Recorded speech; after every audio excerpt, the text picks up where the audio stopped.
You are listening to the USDN on the DFPN.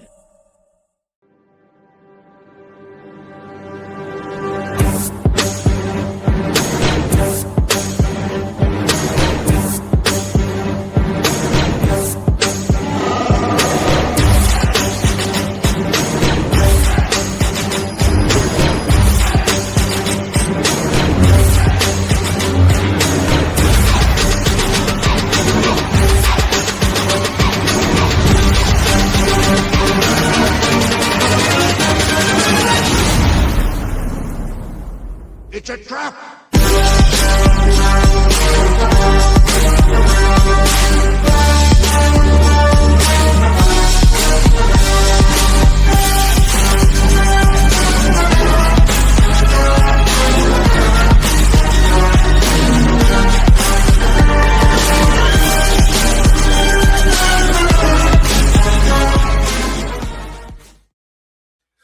What is up, everybody? It's the chairman of the United States Department of Nerds, where we are for the people, by the people, and of the people.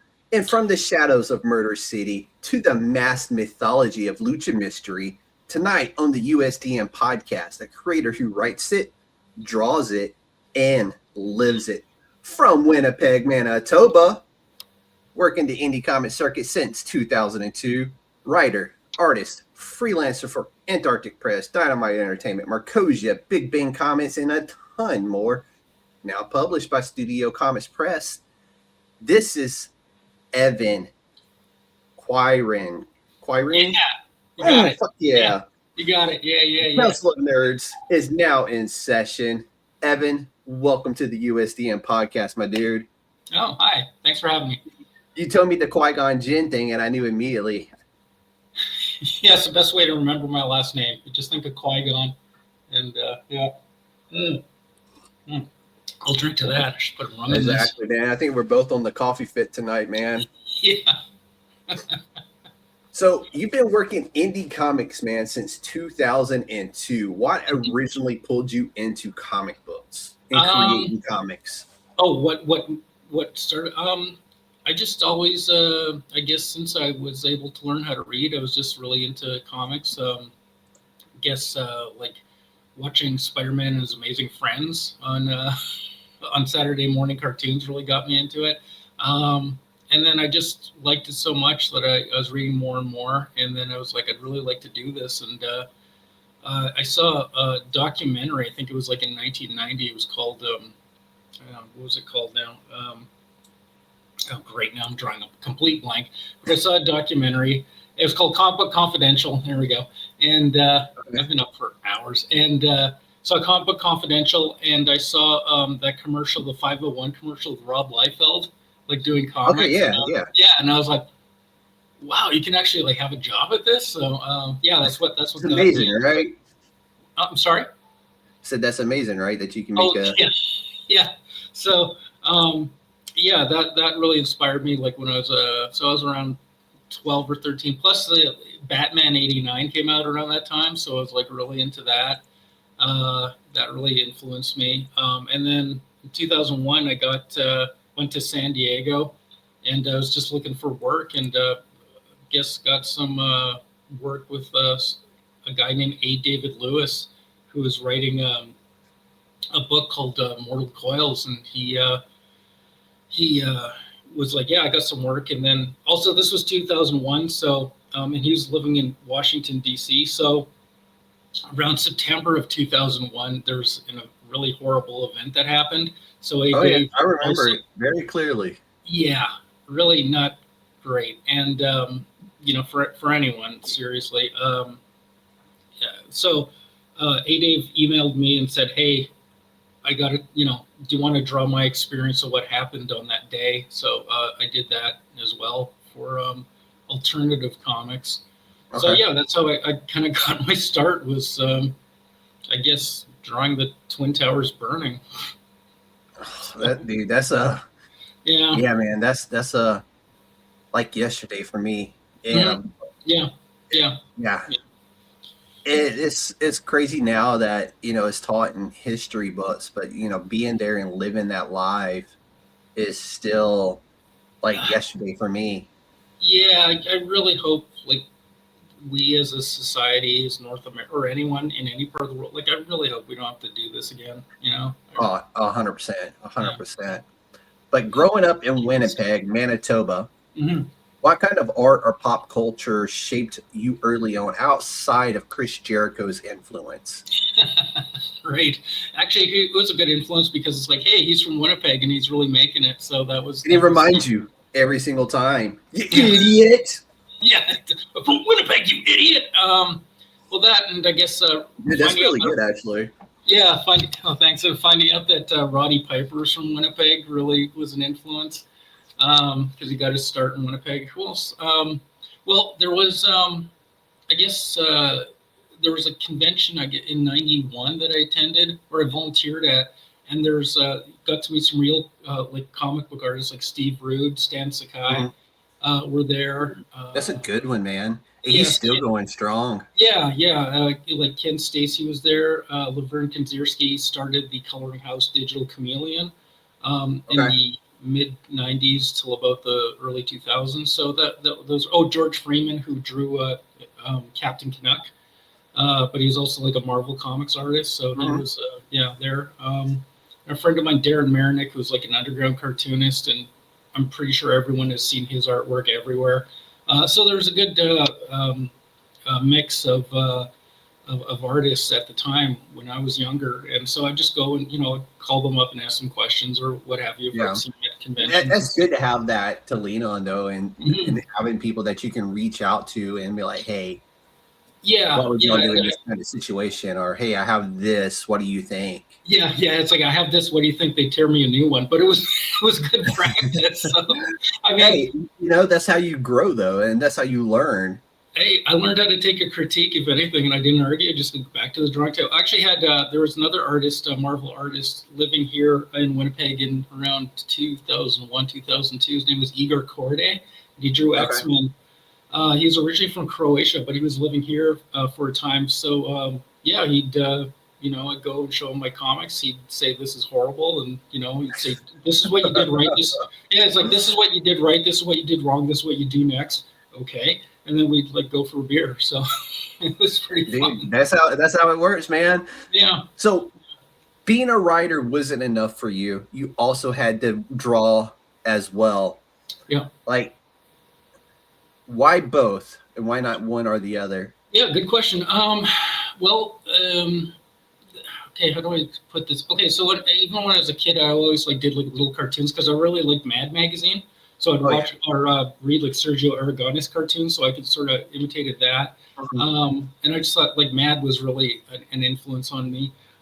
There's also Winnipeg had a lot of independent animators. So there was this one indie film called The Big Snit.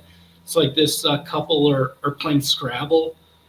But there's also a nuclear war going on outside, but they're totally oblivious because they're kind of idiotic. So I think it's competitive, man. Yeah, so I tried drawing those style cartoons.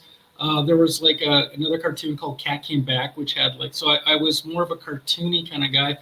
And then I thought, well, I'll be a cartoonist, but then I started doing comics, and I was like, well, maybe I'll write novels or just be a writer. Yeah. But then I'm like, well, I can kind of draw.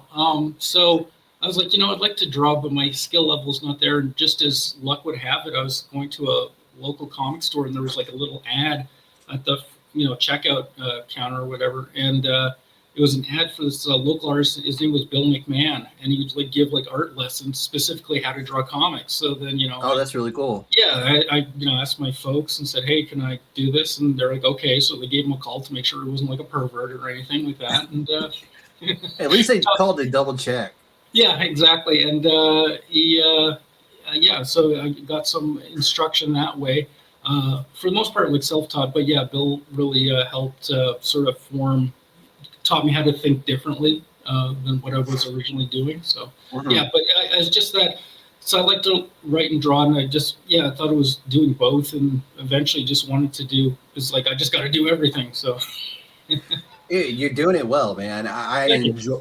You sent me over, I think about almost everything you had, I guess. And dude, they're fun reads. Oh, thanks. The art's amazing. Like they're both really fun books. The ones you sent over to me, and I was just like, dude, these are books that I love to read because they're fun. They're Okay. full of energy. The art just top notch. Thank And you. it's not.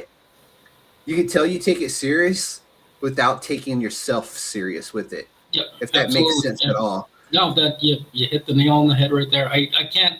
I'll take life seriously. I can never take myself seriously because You it's. did it right there, man. Your books are awesome. Oh, thank you. It's And hell like up. I said, I was literally rereading some of them before I jumped on to get ready for the show. Just because you Oh, okay. sent them to me, I read them, and then usually like the day prior or the day of, I usually go back and read some more, Oh, just okay. because I just like to read them and Okay. then like refamiliarize myself with them again before we go live. That way, everything's still kind of fresh and emphasized in my Sure. head. Right. But so what was that early scene like for you in the early 2000s when you first got started?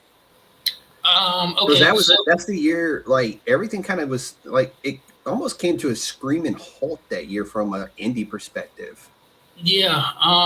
So I guess well, here's the thing. So back in like the late '90s, I didn't have a computer or anything like that, and I was really not internet savvy or anything like that. So I was still like going to the library and getting books on like how to draw and stuff. Mhm. I'd go to the local art gallery because they were giving they were giving free open studio, so you pay like $7 and draw a model for a couple hours, different. So I was Oh trying to yeah, learn, yeah. so like really trying to teach myself how to draw and learning perspective of how to draw cars and buildings and all that stuff. Mhm. So just really just kept hitting it, like that. Then I went to the convention, which was kind of like, remember that Blind Melon video? You ever remember Blind Melon? And there's like Yeah. that bee girl, and at the end of the video, she finds like a bunch of other bee people just like her. That's Yeah, kind of like yeah. me going to. That was like me going to San Diego because it was like, like it was like, I'm like talking to a guy from Australia, another guy from France about the art of Steve Ditko. Like, I mean, how cool is that?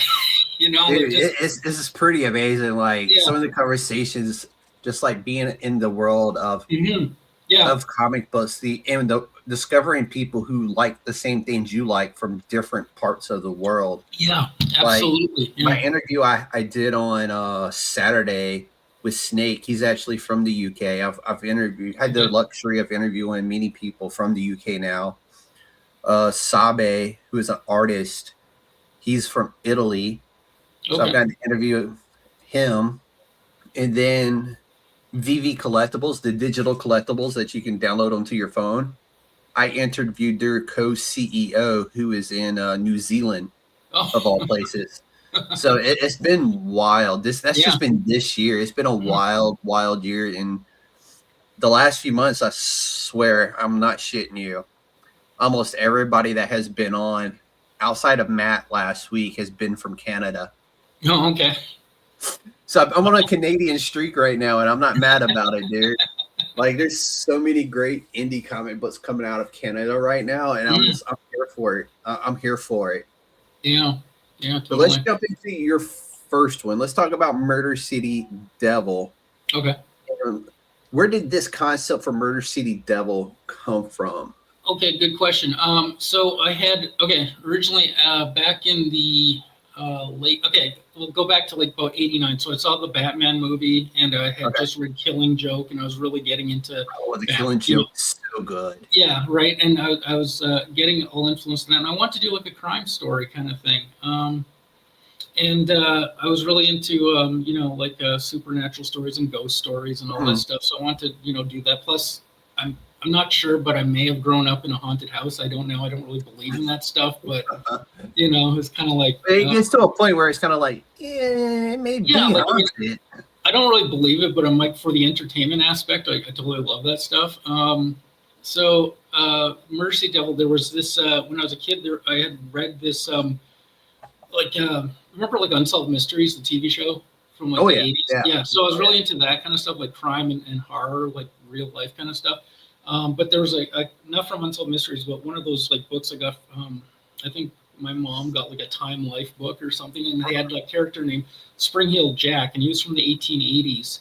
And I thought when I was a kid, I thought this thing was like real. Like there was some weird guy jumping around buildings. He looked like a devil terrorizing people. And I didn't find out till much later due to the interwebs that it's like, no, some writers wrote this up on a Penny Dreadful. And it was just, but dude, I was Penny Dreadfuls are amazing. Yeah.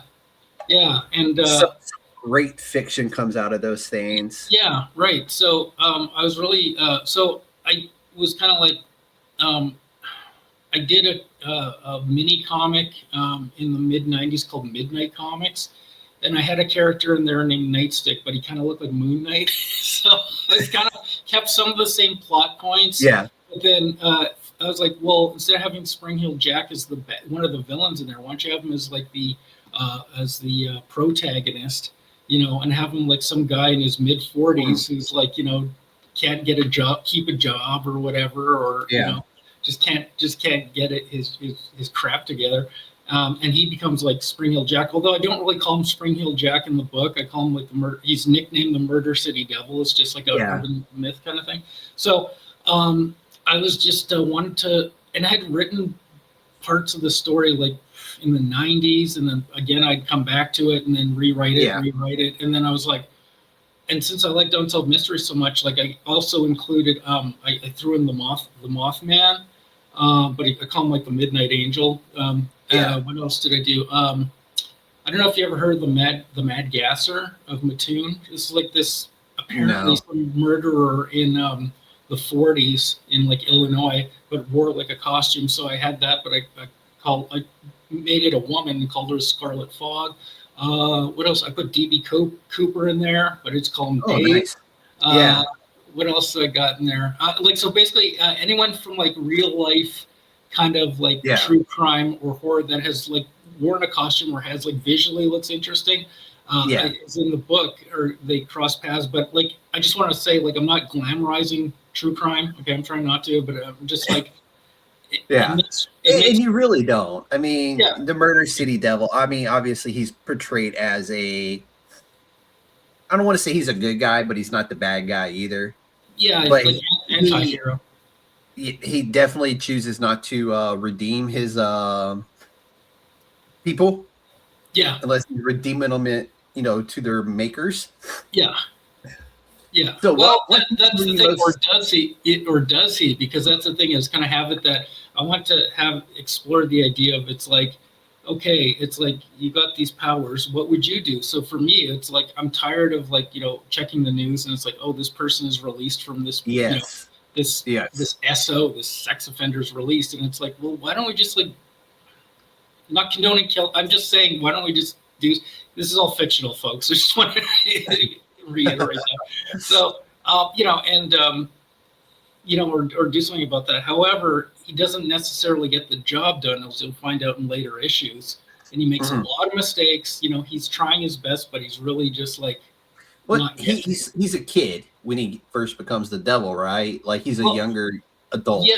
Okay. So like in the 90s, like when he's in the funeral home there, which is actually based on real experience that I had. So, but,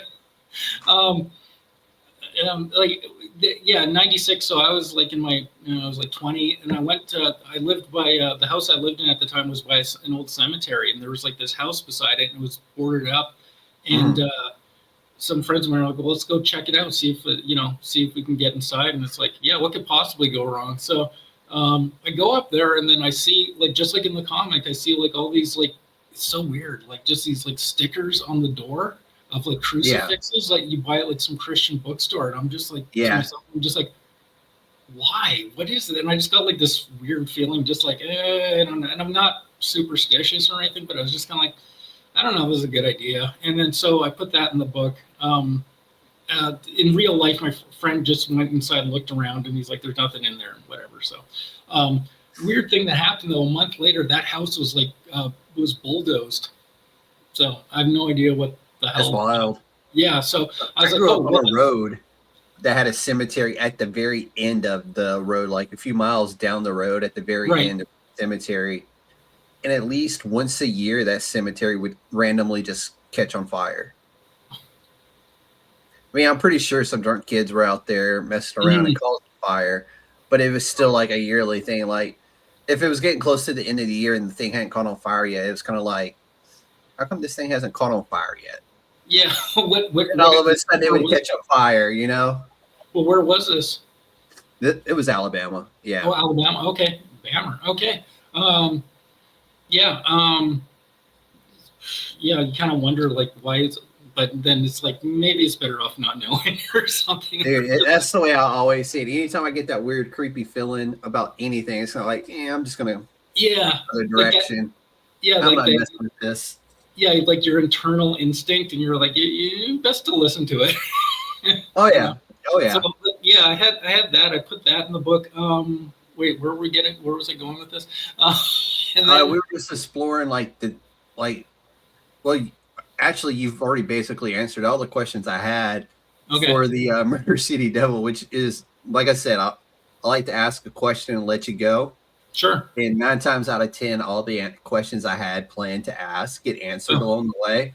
So I'm just like, shit. I'm like, we can talk about Lucha Mystery now if you want to. Sure. Yeah.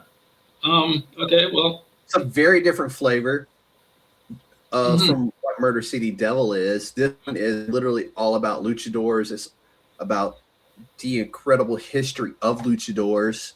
That's right. With a sci-fi flair to it, which is absolutely amazing. Yeah. What inspired that? I know you're a big time wrestling fan. We were just talking about wrestling before we went live. Yeah. And to be fair, we probably could have did a whole show just talking about the last couple of wrestling.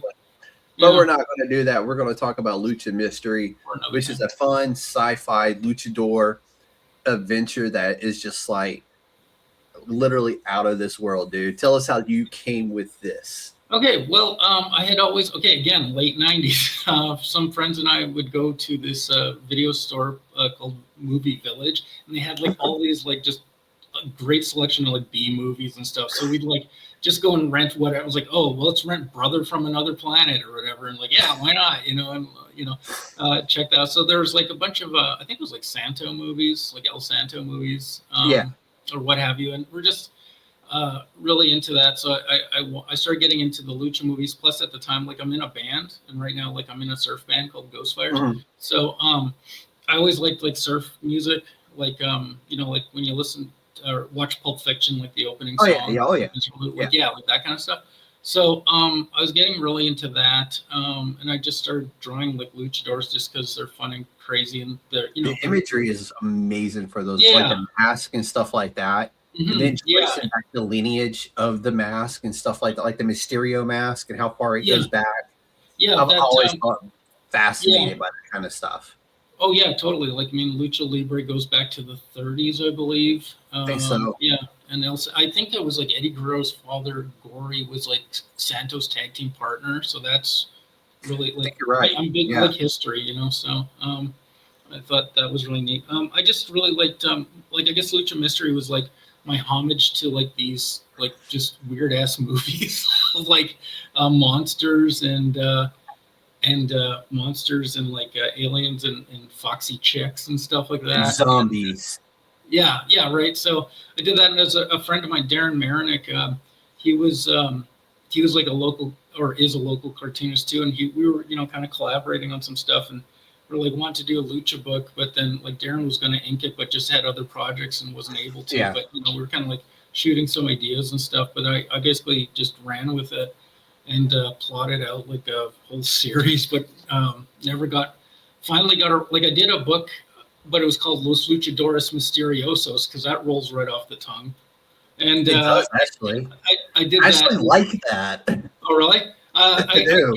I had to be like a Scooby-Doo luchador mystery. You know what I'm saying?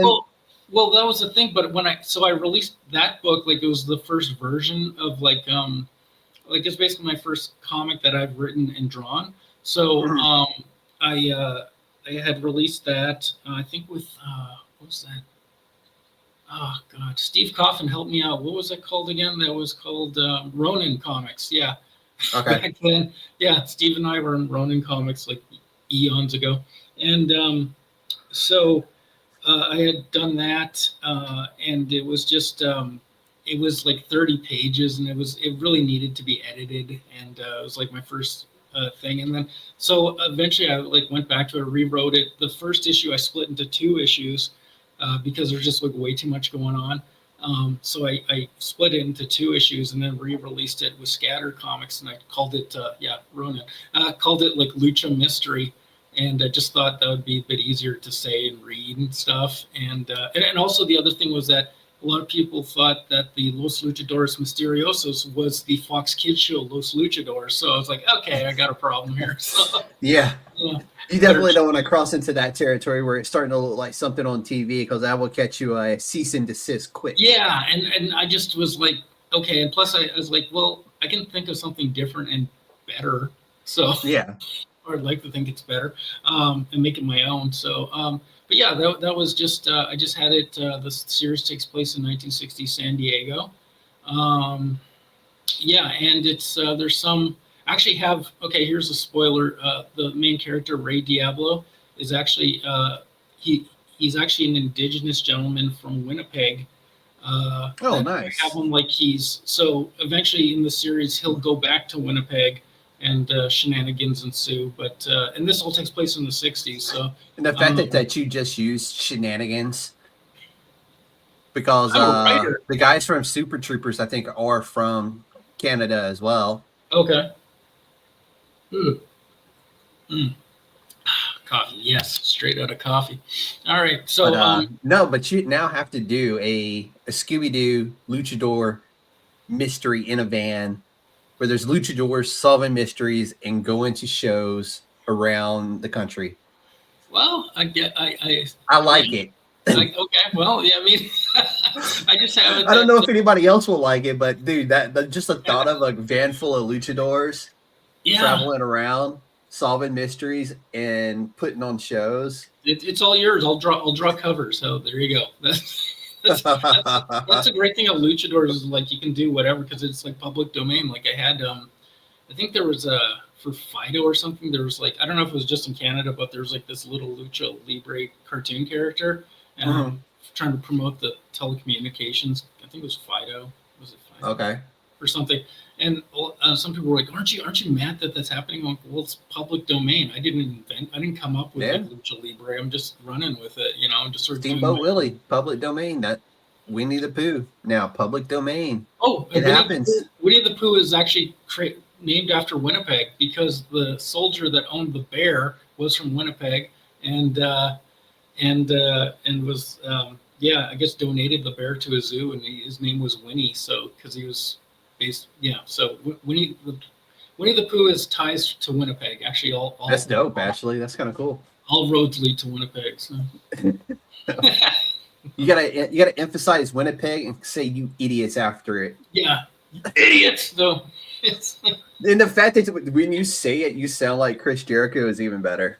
Well, it just just a lot of plus when you start yelling at people and stuff, I guess maybe it's a Winnipeg thing. I don't know. It has to be. It has to be. Get off the bus, you idiot! So you just made the list. Yeah, exactly. You just made the list.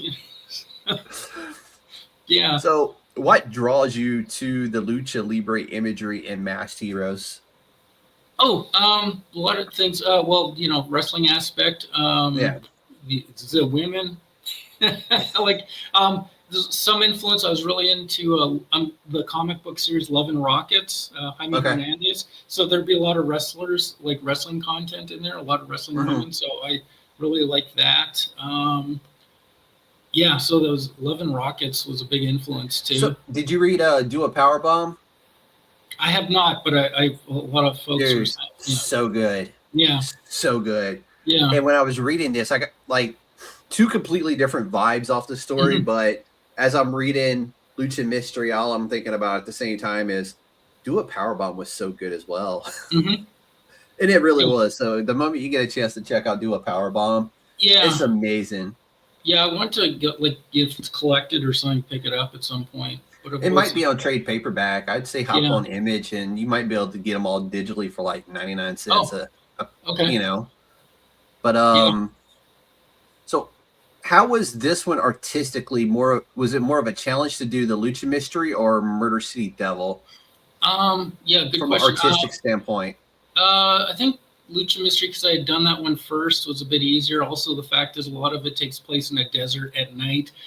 Yeah. So there wasn't like I mean, you literally show a guy doing a Boston Crab, and to me, like from a visual standpoint, you nailed the artwork of it. But I'm like, how hard was it to get that just right for the page? Because you're literally like drawing two dudes, one putting the other dude in a Boston Crab, and you have to make sure everything is anatomically where it's supposed to be, and like it doesn't look like this leg is this guy's leg and that kind of stuff. Oh yeah, I just photo reference. I just like get up in wrestling magazines and just like, okay, well, I mean, when I was drawing it, or just go and do a image search and just like put in Boston Crab or whatever, and just do that. I guess Murder City Devil, because I really like architecture, so I was like doing a lot more reference on that. I guess that's the other thing too, is like for Lucha Mystery, because it takes place in the 60s, so I gotta sort of keep the aesthetic, try to keep it like it's in the 60s at least. And Murder City Devil is the same thing, although Murder City Devil takes place in more modern times, like around circa 2021. So I think it's like in the beginning of Murder City Devil, it did say 2021. Yeah, it says in the beginning like 96. Okay, to go back to your point there, it opens up in 1996, and then he goes into the funeral home and then gets scratched or whatever and stuff. Yeah. Again, this is spoiler. When he's scratched by that devil statue, that's actually like his blood becomes poisoned, and it's sort of that power like incubates into him. So then 25 years later, he dies because he's walking home and then gets shot, right? And then he goes to the ambulance, and then the doctor's like, just whatever. And then he wakes up in the morgue. So that's when that happened, that the power kicked in, and then he's back to, and that's why you see him in the morgue with his eyes glowing and stuff. And then eventually, so I'm gonna, like, when I do a trade paperback of Murder City Devil, I'm going to actually have it all in chronological order, because every issue starts off with a little bit in the past coming back like that. So I try to timestamp everything there. So I like the way it flows, man. It flows so good to me, because I think it's one of those, if you do a slight flashback to anything, if it's done right, it's really good for the story. So many times though, you see some people, they can't get that right, and it kind of just kills the comic or the readability of the comic. It may be a good comic overall, but that one part, like you did a flashback in the middle of a story and gave us no clue that you were actually about to do a flashback, and it just looked like there's these random pages in the middle of a book, and you're looking at it going, what the hell is going on right now? Well, that was the thing. I just wanted and it's like, oh, it was a flashback. Yeah, like I didn't want to. Yeah, and that was the thing, because there was another thing to ask was like maybe I should have gotten the colors Diego Vasquez. Hey, Diego, amazing colorist. To color it maybe in black and white or something, or just like a monochrome or something, but I wasn't sure. But I think like when I definitely do the trade paperback, I'm going to put everything in chop it up and put it in order.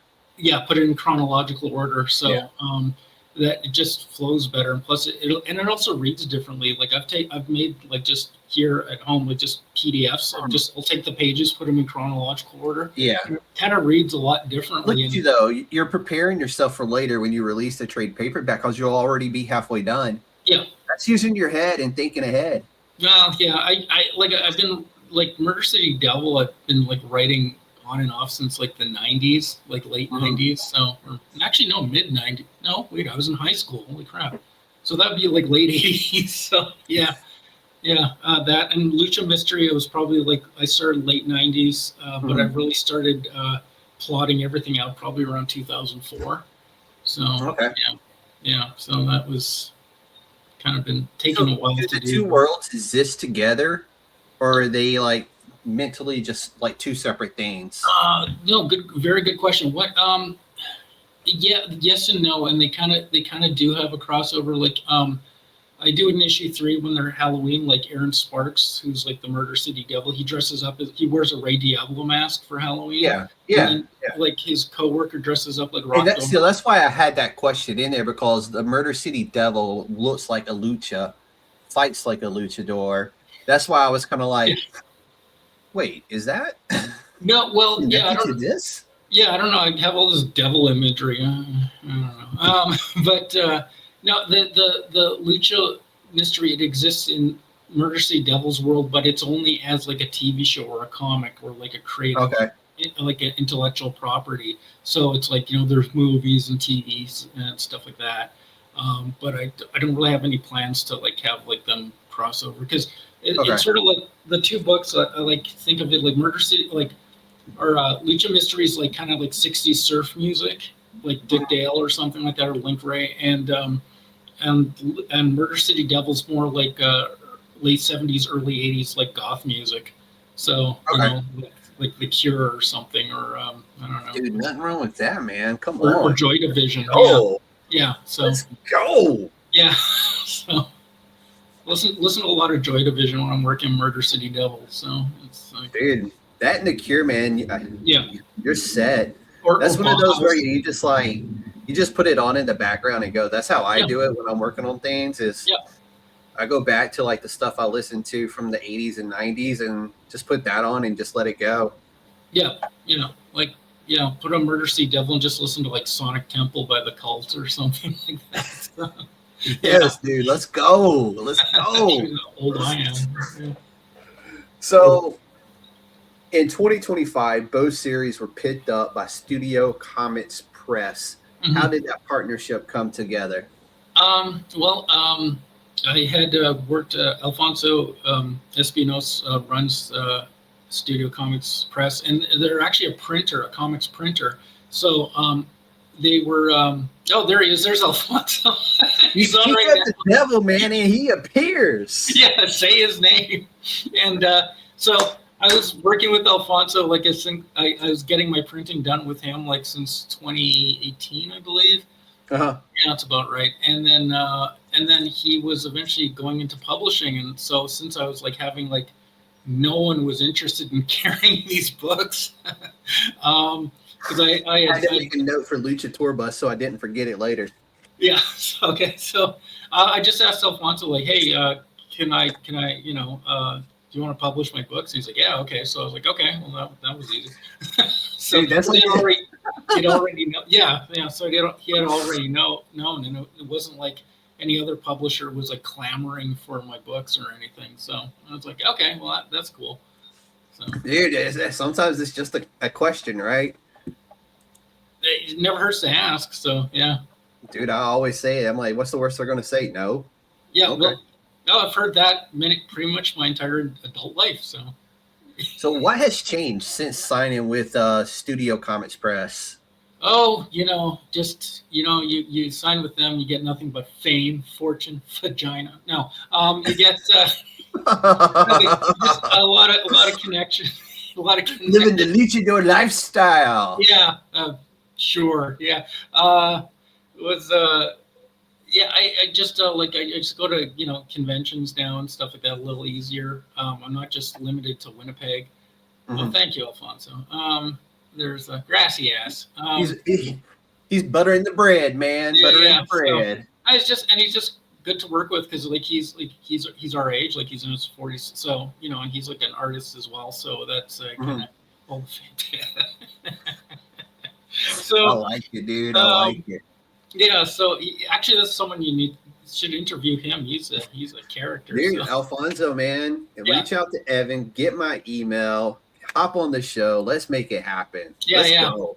Yeah. So there's but he was just really just great to work with. So it was like a good fit, and he liked my stuff. So he was always very patient with all my print changes because I'd have like never fails. It's like okay, proofread, get someone else to proofread, print it out. There's a spelling mistake or whatever, just something or. Dude, you would be surprised the amount of spelling errors I find on a weekly basis in my pickups. Yeah. Like it never fails. There's always print like misspellings. I'm like, dude, it's your book. How do you misspell your own book? Well, exactly, because I do the lettering, and I always get like two other people to look, proofread it and stuff like that, and usually catch everything, and then just or sometimes I'll forget to save the file. Right, like I'll make the changes, forget to save the file, and then just send it off. And like Oh, what the hell? Thankfully, I'm a professional because I've done that before, and I went to Mhm. open up the interview that I was going to be doing that day, and there was nothing there. So I'm like, well, fuck, I'm winging this one because it was like 10 minutes before the show was starting. It was a great interview, and I didn't have a single thing written down. Thankfully, I had enough of it memorized and enough of it down Yeah. to where I just hop in and do it. But it was one of those where I was like, fuck. I'm like, next time I'll hit remember to save that before I do it. Now, every time I make any type of change, it's like save. Yeah. Oh, I put an extra space in somewhere. You better save it. Yeah, it's a good idea. Always try to do that. But yeah, there's usually something discrepancy. But the more you do it, you get kind of used to it and sort of remember to, okay, check this. You get those good habits built into yourself. Yeah. So usually, anyways. But yeah. So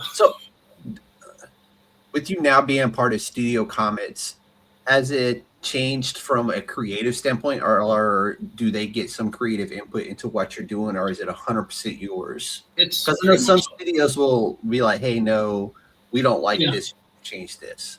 Yeah, no, it's a bit different for me with because like again, Alfonso was printing my books years before I joined up with him, so he kind of knew what to expect. And he was really liking them too, so it was like just it seemed like a natural fit, and just easy to work with. And like it's not here's the like I'm pretty much like, okay, Murder City Devil will have sexuality in it, but I'm not going to have like nudity kind of thing. I'm more of like I'm telling the story like the suggested kind of stuff. You kind of see it all. And that makes sense, Yeah, I mean it's also like a violent book, but I'm not going to do violence just for violence sake. You know what I mean? Like I'm trying to do it for effect. So it's really like that. I'm not going to like nothing. It's not going to be like a Faust comic or something like that. Or I'm trying to think of like really something really horrible. Like it's not going to be anything like Faust is well drawn and stuff and very gory and I mean, like some of the older heavy metal stuff where it was just like gratuitous nudity to have nudity and gratuitous violence with the nudity. Yeah, I know exactly what you're talking about. Yeah, and I mean that's great for heavy metal and for those artists that like that. But it's just for me, I was more, like I'm just more like I said, influenced by like Tales from the Crypt, influenced by everything like Arthur Adams we were talking about earlier. That was like a big and like Todd McFarlane stuff. Like when he did Amazing Spider-Man, I was like in junior high. And at first I didn't like it. I was like, "Oh, what's this?" Because I was you know what? It's funny, but you say that it's because I think everybody who eventually falls in love with McFarlane's Amazing Spider-Man hated it in the beginning. Yeah, like, you just don't like it. I don't know if it was because it was something different and something just like what's he trying to do? But then the more you stew on it and the more you bake on it, and then you go back and you reread it, whether it be like a month later or a year later, and you're like, you know what, I kind of like this. Yeah, and that was the thing. I started getting like at first I'm just like I think it was like Amazing Spider-Man 312. It was like Green Goblin versus the Hobgoblin, which was like, oh cool, I want to see this. And I was like, Hobgoblin's cape's all ripped, and but now it's like, oh cool, and then it's just like, oh this looks weird. But then it was like, oh they're making some crazy funny faces or whatever, and I was like, I kind of dig it, and then. I mean, he's known for that though. Like that's like his thing. Like you see it in Spawn, like when he did War Dogs with Batman versus Spawn, and Batman split his head with the Batarang. Yeah, you got to remember Spawn's face stayed split and stitched for like years afterwards, and then he was reborn again, and finally it fixed itself. Yeah. So he keeps those effects going. Like if there's the continuity. The continuity he does is amazing. I always thought that was like something that he was extremely underrated for. Like him and Eric Larson, like what I do with my books too, and especially I don't know if you ever read the book Nexus with Steve Rude and Mike Barron, like back in the 80s. I'm not familiar with that one. Oh, it's so good. I'll have to check it out though. Yeah, Chef's Kiss, absolutely. But it was like Savage Dragon's like since Dragon came out in the 90s, that happened in the 90s, and it's actually going like in real time. So now he has his son running around as the dragon and stuff. So with my books, if like I try to really make it that it happened in 64, and then I make sure like I always check my dates and stuff like that. And because you have a notebook or a spreadsheet where you have everything kind of like mapped out timeline wise. Because there is going to be an End to Murder City Devil series, probably like issue probably 10 or 12. Hey, Alfonso. And then Lucha Mystery will probably be about maybe 10 issues or something. Okay. I think that's a good run, though. 10 to 12 is a very good run. Oh, yeah. So then that way it's like if I want to like read, like I have an idea for a Murder Sea Devil prequel, like which would probably just be a one-shot or a 2-issue thing. And then I do have like a second series, but yeah. I think issue 0 would be cool for Murder City Devil to find out the truth of the house, you know, to kind of like dive into that. That's actually not a bad idea. Yeah, because I know he got the scratch, you know, like why does he get the scratch and how did it pick him and like what kind of shit was going on in that, you know, exactly. It's like why was the funeral home boarded up and just abandoned and left in and I explore more like who's that lady in the chair, you know? Oh yeah, dude. Yeah. So it's like now. Like it's got to, because now I'm all excited for something that hasn't even, you know, transpired yet. Well, yeah, I was like, but I was like, issue 0 is actually a good idea. I was thinking like a 1 or 2 issues, just sort of explain and but I'd have you crank out a 32-page issue 0, man. Perfect. I've done it. I did. Actually, no. It was 28 pages, one shot of Halloween Man, written by Drew Edwards, and it was featuring his girlfriend Lucy. So I sometimes freelance for Drew. Alfonso agrees with me, dude. He knows his stuff. So and I'll occasionally draw some pinups for Alfonso's character, the Night Spike, which I think I might have some artwork here. I don't know. I got. We can show some of the pages from your work as well. Let me. Okay, sure. Like I got. Oh, you're gonna show because I got original pages here, which I was going to mention. I have on sale to December 22nd. So if anyone's there you go, plug it away, man. That's what I'm talking about. Yeah, if anyone's interested, I got original pages from Lucha Mystery and Murder City Devil that I'm selling in Canadian funds, by the way. So if you're in the U.S., you're gonna save some money there. You know. So I got that. There you go. We'll pull up some Murder City Devil right here. That way they can see the work. It's really cool, man, because I love it because this one kind of like nails all the things you're good at with the buildings, the rain, the people. This is really, really cool picture right here. A page from the book. Where is it? Thank you. I actually got the original right here somewhere. And then if you want to show a cover, we can do. Let's do some Lucha Mystery cover. That's what I'm talking about because I love this cover. It's so fun. Oh, which one? I'm about to show it, man. Oh, okay. Sorry. I gotta work some buttons, man. There we go. This one right here. I thought this was really cool. Oh yeah, I got that one available as well. As he says, it's all in my pile of artwork here. But wait, no, that's not it. That's not it. Just give me a moment. Yeah, that was the one condition that I had going to run with Studio Comix Press was that Alfonso insisted that I do new covers just to make it more exclusive to Studio Comix Press. So we just like, hey, that's no problem. Yeah. So, you know, if I got like a Kickstarter or something that's just some more stuff, or if I'm putting on a sale for my artwork, you know, because it's like a year-end sale. Originally, let's show some Murder City Devil covers. Yeah. Oh yeah, I got that. Look at the architecture, though, dude. I just want to point that out because that's such a dope shot. Oh, thank you. Yeah, like I said, I really do. I like architecture and drawing. And I actually got the original art here. So and it's all for sale until December 22nd in Canadian dollars. So yeah, just message me and I will send you a link, and then you can see all the artwork that's available in various. I'll have it all linked down in the description of the video when it's released. It's actually linked now. You can get the links on the on Facebook as well, and also on Instagram. All the links are in there. But when I re-release this later on podcasting platforms and onto YouTube again, all the links for all this stuff will be in there as well. So I'm trying to find more stuff. So while you're finding more stuff, what does this milestone mean, having signed with Studio Comix Press after more than 20 years of just grinding away and getting stuff published on your own? Well, Studio Comix Press, I guess, sort of taking it to the next level. Like I did have originally back in 2010, there was a small indie press called Ronin. Ronin Studios that Steve Coffin and I were. Alfonso already called it. Okay, all right, and then I was with Scattered Comics based out of Sacramento. That was Jason Dubie's running his little publication there. It was also the fact that I left Scattered not because I'm still, Jason helps me out greatly with a lot of stuff.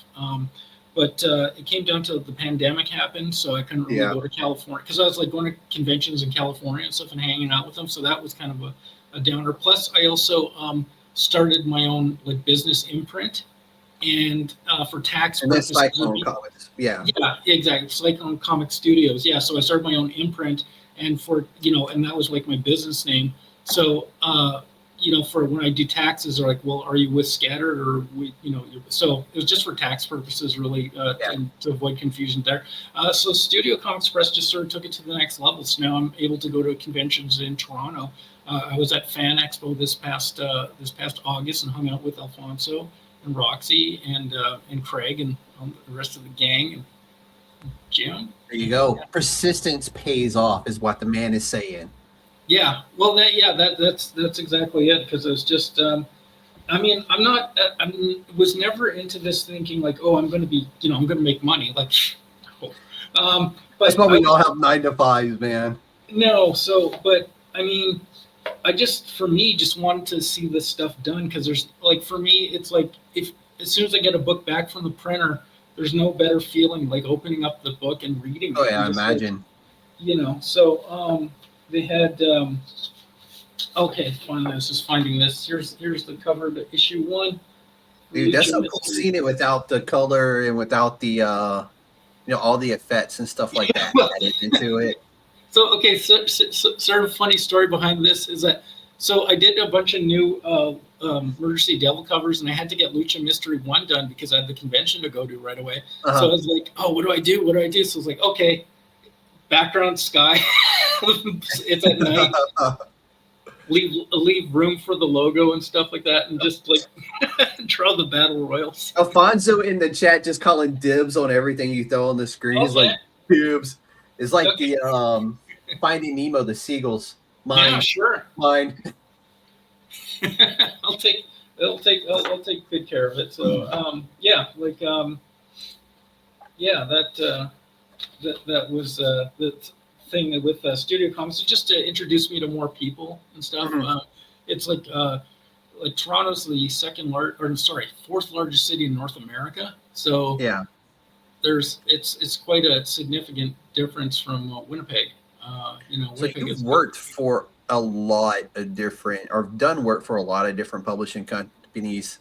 Antarctic Press, Dynamite, Tidal Wave, Markosia, which we're very familiar with. I've had several people on from Markosia. Okay. Snake, Mike, who does Zip Comic, and I like what they're doing over there. They have a great library of books. We've also done work for Big Bang Comics and many, many more that I like. It was a list. Like I could sit here and name them for another 10 minutes probably. What did that freelancing like teach you along the way? Okay, very good question. For the most part, really good. It, I guess, made me realize my strengths and weaknesses. If I do freelance, and depending what they want me to do, like if they just want to cover or what have you, no problem. Like that's fine. That's actually kind of my preferred thing.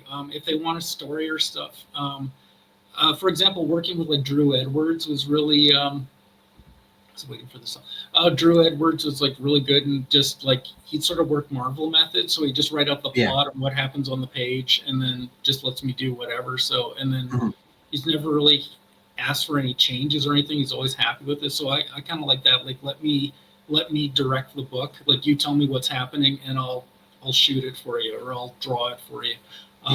set it up and stuff, and you know, because it's my job to like sell the book in terms of like the image of it, you know. So like, you know, you see just something that's like eye catching, but yet tells the story. So there was that I had to learn with Freelance. For the most part, it was like pretty fun, you know. Like there were some times that it just was not fun, but they can't all be winners. I'm glad you brought that up. So were there any publishers that like just pushed you to like the point where you were just like, no, I'm done with this shit, or that just unrealistic, you know, like, hey, I need, you know, this day, and it's like, dude, you want me to do what by tomorrow, you know, or anything like that? I had a few where I just, you know, I did my part of saying what I said I was going to do, and just sometimes it doesn't work out. I don't lose sleep over it. I just, you know, I just do what I do, you know, get my money, thank you, and that's it, you know, and just I don't. It's what it's all about at the end of the day, right? Yeah, like, I mean, it's like, and sometimes it just doesn't work out. And if it doesn't work out, well, you know, that's unfortunate, but I'm not going to dwell on it, you know. Like, I mean, that's why, another reason why I do my own books, you know, because it's like. So do you have, like, do you adapt your work to fit different styles and needs from these publishers? I mean, I know currently now you're doing your own thing, you're writing your own stuff, which is really dope, and I'd love to see that kind of stuff. Mm-hmm. But like when you were doing work for, like, say, I don't know, Dynamite, were they like, hey, we want this done this way in this style, or kind of like this? Oh man, yeah, no, the Dynamite one was, oh geez, that was back in 2012, 2000. No. That was and they were like pure indie back then. Like they were. Yeah, it ain't like the Dynamite we have today, where they have all the OG like publications they're doing now. Yeah. Like, no, Thundercats and everything else. Yeah, right. No, it was I guess a friend of mine he got them to, it was a thing called War of the Independents, and I guess it was like a friend of a friend was like, hey, I need something drawn. I was like, no problem. So I drew it, and that was pretty much it for me. Yeah. It was just like a one-pager kind of thing, but it's published. So, hey, dude, that's something, man. It was the character called Bounty Hunter, and there was the character The Living Corpse, like Hanson, I think. So yeah, I had to just draw like a one-page kind of thing. Wasn't too crazy about the coloring job, but hey, it's not my hill to die on. I just sort of, like, for the most part, like Freelance, like I'm just a hired gun kind of thing. So I don't really. Yeah. And most people that I work with, they already know like what they're getting into. So it's like, this is how it's like, you know, I kind of skew it. Like I kind of have like Lucha Mystery looking a little bit different from Murder City Devil, but you know, it's still Evan Quiring. You could tell who the artist is, though. Yeah. Right. Yeah. So, but and, you know, it's funny is when you start reading comments and you start like finding people that you really like from an art perspective, whether it be a cover artist that does pure covers or guys who do interiors, you start recognizing their work on the shelf. Like you walk in and you walk to the back to the comments and you're like, oh, there's a David Nakayama, or hey, that's a Kirkham right there. You just start to know who certain artists are, and you can just look at the work on the shelf and go, oh, that's this person. Oh, that's this person. Oh, that's this person. Mm-hmm. And it's crazy now that like I'm like really, really into comics to where I'm at now. Yeah. And like it's crazy walking in and being like, oh, that one looks like this person. You pick it up and you flip it and you're like, oh, it is that person. Okay. Yeah, right. You're like Adam Hughes. I mean, dude, I love his work, man. I love his work. He's one of those like anything he does that gets a foil, I will probably get it, because the way he does his work, and then when they put the foil on top of it, his work looks so amazing as foils. Oh yeah, well, I think it was like back in the early 2000s. Like, sorry folks, but I'm not really like a video game person. But I bought a video game magazine because he had the artwork in it. So I was like, I want to get this artwork. So, but yeah, like I mean, that was, you know, kind of going out my wheelhouse there. But yeah, like for me. Do you have any dream collaborations on your list that you're like, I want to do this one before, you know, I'm dead and gone? Well, there's one artist named Erica Hesse. Hi, Erica, that I've collaborated with just recently, doing some cover for Lucha Mystery 3. She was inking it. We're trying to do like a Terry Rachel Dodson kind of thing. What else? For dream collaboration, I don't know. I haven't really thought of it. I mean, there's a lot of good indie creators. I'm just pretty much game for it. Like anyone's like, hey, you want to work on this? Yeah, okay. So Yeah, you know, no, I get that. Yeah, I'm not. I don't know, because I mean, if there's like people I admired, it's like I almost wouldn't want to, because it's like I can't add anything to it. You know, Yeah. like I'm not.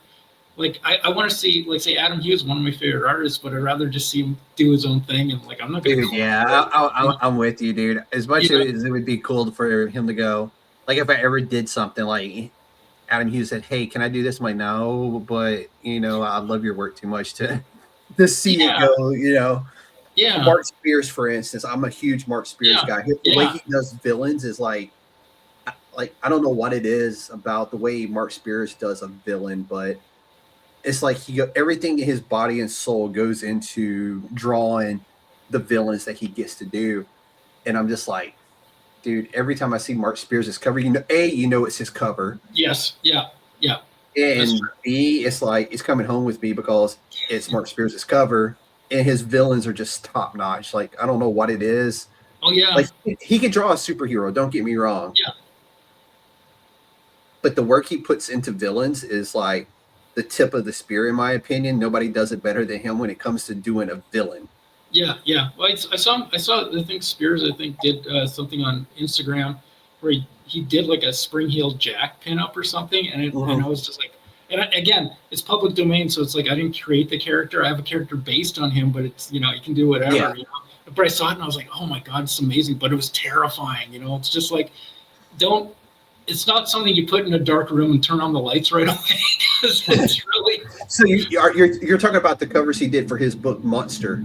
Yeah. I think. Yeah. Yeah. Mm-hmm. No, that book is amazing. So you know that started life out as a card game. Oh, okay. No, I did not know that. And then he took his card game Yeah. and made it into a comic book. Oh. He was originally crowdfunding it through Kickstarter, and then the Keen Spot picked it up. Okay. Oh, okay. Right. Yeah. Okay, that's how that happened. Yeah. So, And like I said, Mark Spears, my dude. I love everything he does, especially if there's a villain on the cover. yeah. No, And Monsters was basically straight up villains on the cover. So, and they were his villains that, you know, they're all public domain type stuff. That's why, yeah. you know, and I'm just like, dude, yeah. Dude, Mark Spears is my guy when it comes to a villain. Like, you need a villain on the cover, Mark Spears. Oh yeah, absolutely. I mean, there'd be in a perfect world, I would have. Actually, interesting you mentioned that, because I do have down the road, I want to have like just a Murder City Devil pinup book, and I've already gotten some artist friends already doing pinups. That would be dope. Yeah, so I got like Stephen Butler from Sonic the Hedgehog artist, but also Marvel Comics artist. He did like the Scarlet Spider and Silver Sable and stuff. Mhm. He did a pinup, and I didn't even ask him. He's like, "Oh, I just like the character," and he drew it. Ooh, hang on. I just had I'm trying to remember the name of the artist, but I have one of his books right here. That's why I'm like reaching over. This is my pulls from last week. I'm just looking for right here. Jimmy Palmiotti. Okay, yeah. His pinups. Because he did the Pop Kill. Okay. Like, his work is just amazing.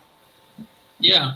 I had the Stephen Butler did one, artist Dana Black did a pinup.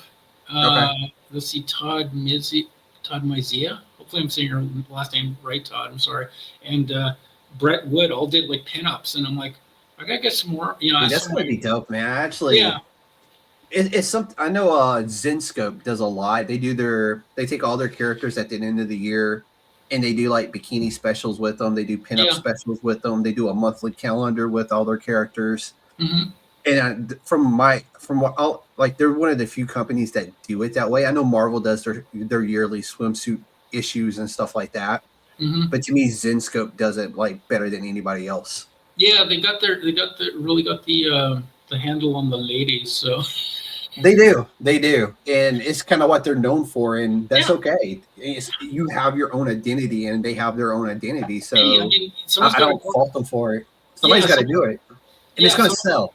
Someone's got to. Well, yeah. I mean, they really cornered the market on cheesecake there. So you know, and It's fine. And here's the thing: is like, this is why I like comics, because there's something for everyone, from all walks of life, from everyone. You know, like I say that at probably every single show.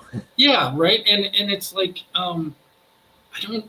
For me personally, if there's a book I don't care for, you know what I do? Then I don't read it. Don't read it again. It. You know, like I don't. Like I made it through 8 issues of Absolute Flash before I was just like, I've lost all interest in this now. Listen, and I canceled it. Like I'm like, I don't want to see it no more. I stuck with, because I'm Canadian, Alpha Flight to the bitter end on their first run. I stuck with Justice League. You're a glutton. You're a glutton, my man. I stuck with Justice League Europe till the bitter end. So I don't know. Punishment, man. Yeah. Like, why would you do that to yourself? Because I thought maybe it'd pick up and get better, but you know, it's just, and also, I mean, I can't say nothing because I've stuck with books way longer than I should have, and right. And finally, you go to read that one issue where it's supposed to pick back up again, and you're like, case in point, this is garbage. Yeah. Case in point, I'm not going to say the name of the book because it's still ongoing, but I'll say the name of the book. I just did Daredevil, but this was in the 90s when it was he was getting into the gray costume with the armor or whatever, which was like, okay, that's neat. I don't mind the change. I didn't mind change, but it's like, could you at least have a story that makes sense? I did like I enjoyed that. I don't read a lot of Marvel comics or a lot of DC. Mm-hmm. But I really, really enjoyed Erica Schultz's run on Daredevil.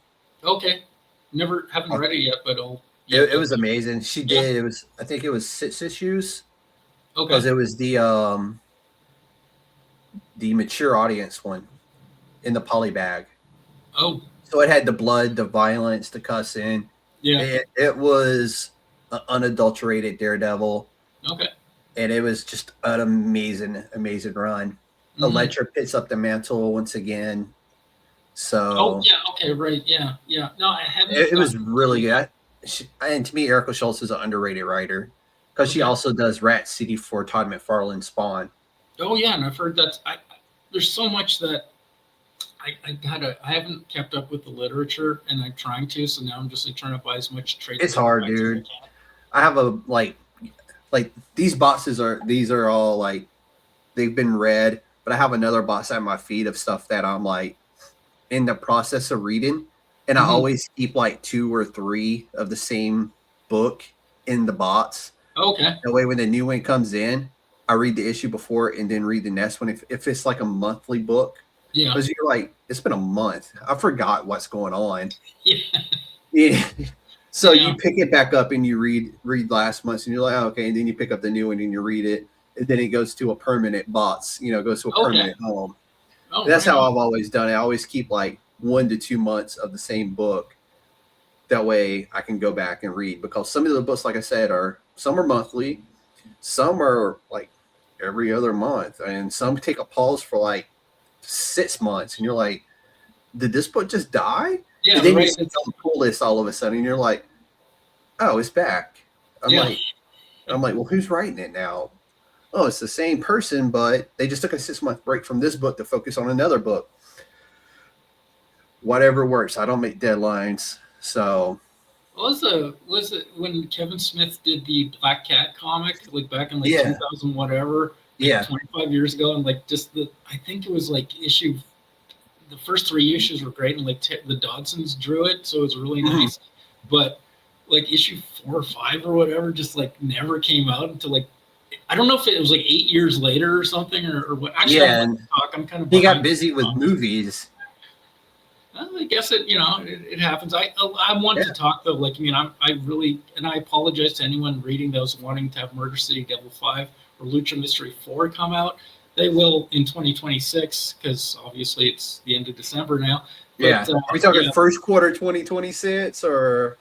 I'm hoping. I have Murder City Devil 5 is penciled. I just got to ink it, and then I got to get it colored, and then Kickstarter is go. I'm hoping I'm glad you brought that up, because walk us through that creative process from, blank page to finished comic. Are you a traditional guy? Are you a traditional and digital guy? Or how do you normally do it? Well, I usually just do like some thumbnail sketches. Like I have it here on my drafting table, like just really rough stuff, and then I'll just like here's an illustration I'm working on right now. This is for a cover for Luchadors versus Everybody, and I'm trying to remember the publisher now. The moment you mention it, somebody's like, "I'm waiting for it, man." Yeah, so then I like it. Dude, yes. anytime you get hype behind your book and people are hopping in going, "Dude, where's Murder City Devil?" Yeah, I like it. I do have that, and then I'll just clean up the pencils, and then I'll just ink it directly on the page here, like on the board. Okay. And Because I then know people who do the ink on the paper or the drawing on the paper, and then they scan it and then do the colors digitally. That way they can add more depth and they can start, if something messes up, they can go back and kind of redo it. yeah, well, that like I mean, for me, it's like I'll have it, I'll just ink the page, and then I'll scan it in and send it to Diego Vasquez, and then he colors it, and then sends it back, and then I take like I'll do the lettering on computer because like my hand lettering's atrocious. So, and plus I want people to read the damn thing. Yeah, so, it's gonna be legible. Yeah, and so and I just don't have the imagination to be a good letterer in terms of like doing sound effects and stuff like that. So have you not thought about like getting somebody else to do the lettering? Or I have. It's just it comes down to cost. You know what I mean? So like I mean I try to do everything, but I was thinking of like doing my own coloring, but Diego just does like we work so long together, and just I don't really have to like babysit him or anything like that. Like, yeah, just hand him the page and let him go. Yeah, and he's really good. He's really good at lighting things, so I really like that. We just work well together. Like, and I try to do everything myself just because I'm just really picky too. So, According to Alfonso, Diego is a machine. Yeah, coloring.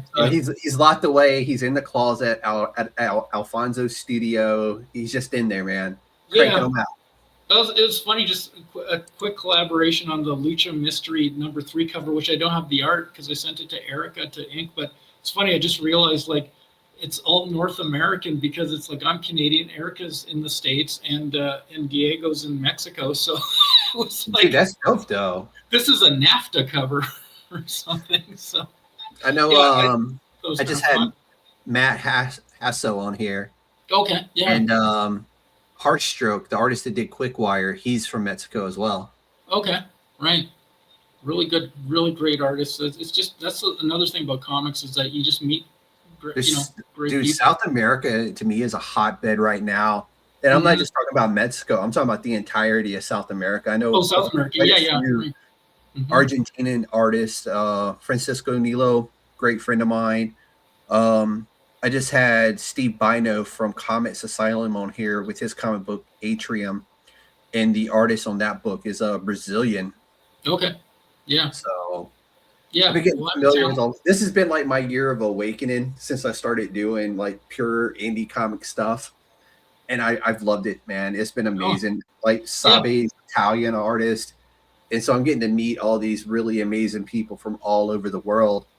And see their work, and I'm just like, dude, there's so many great people out there, not just like within our bubble. You gotta break open your bubble and like kind of let yourself explore the world a little bit more. Yeah, you got it, and that's the thing, and like we were talking about before, it's like comics is like for everybody. And honestly, I think like if anything, comics like brings more people together that you otherwise would not talk to. I mean, they're I don't 100%. Know. Like, lately, there was like some fighting and stuff.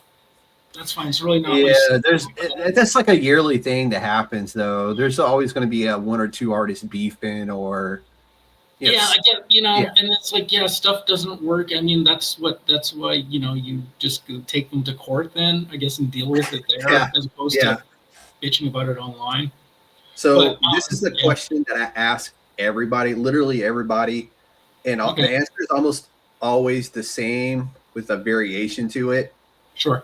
That is advice for creators trying to break into indie comics today. Oh, okay. And go. Okay. Hey, indie creators. So you have a book?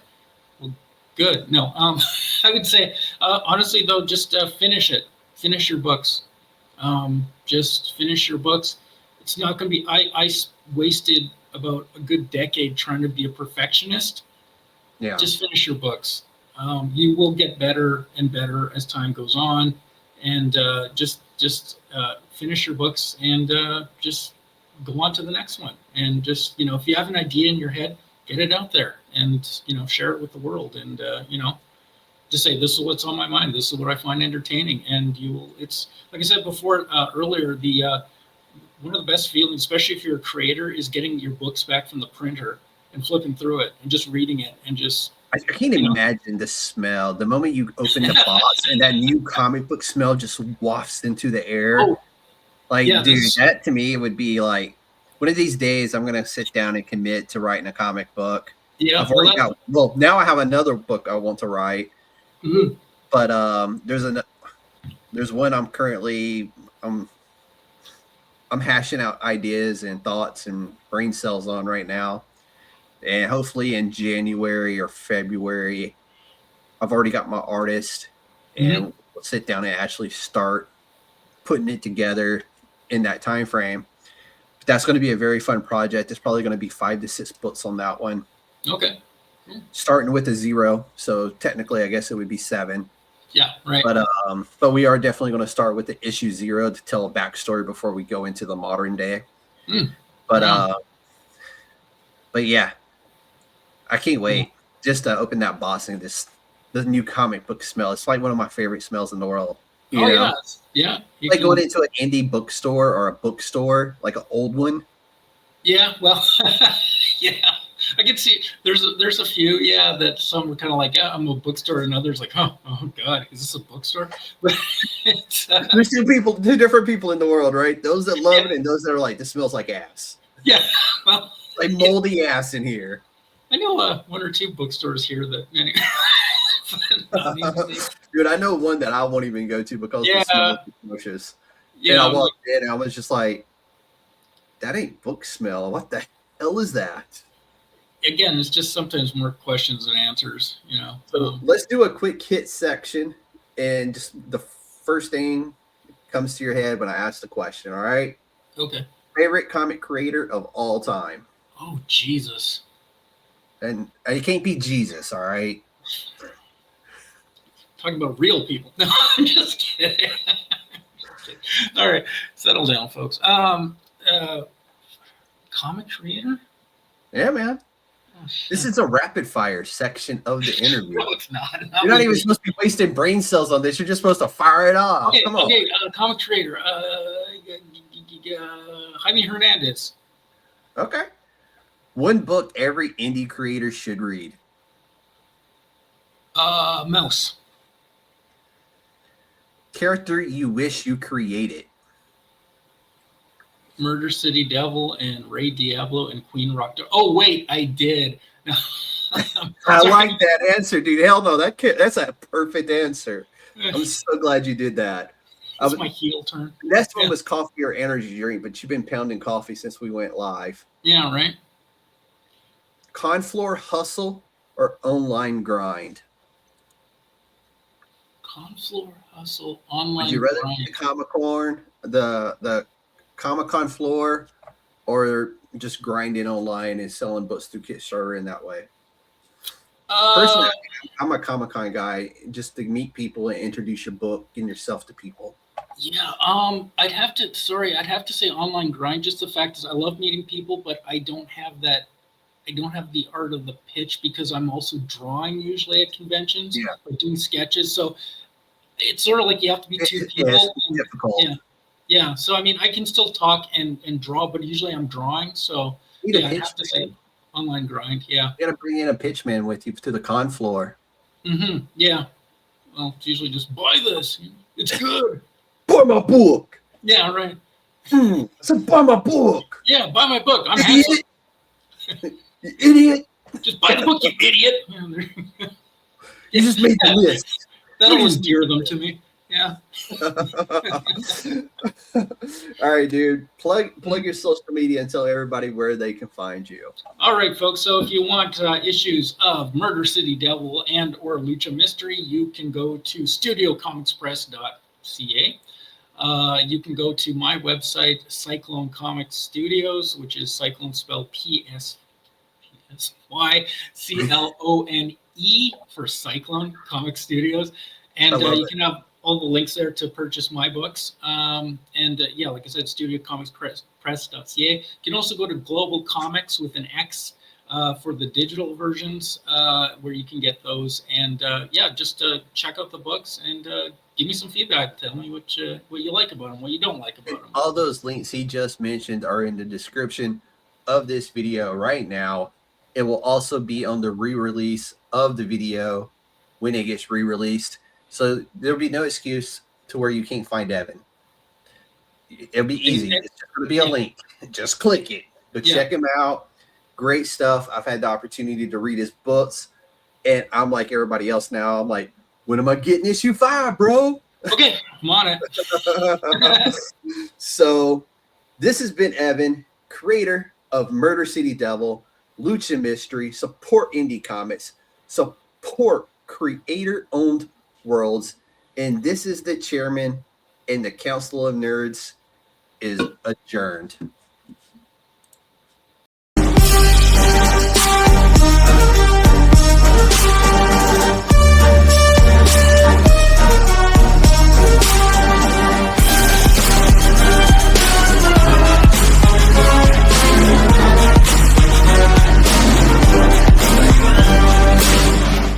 It's a trap!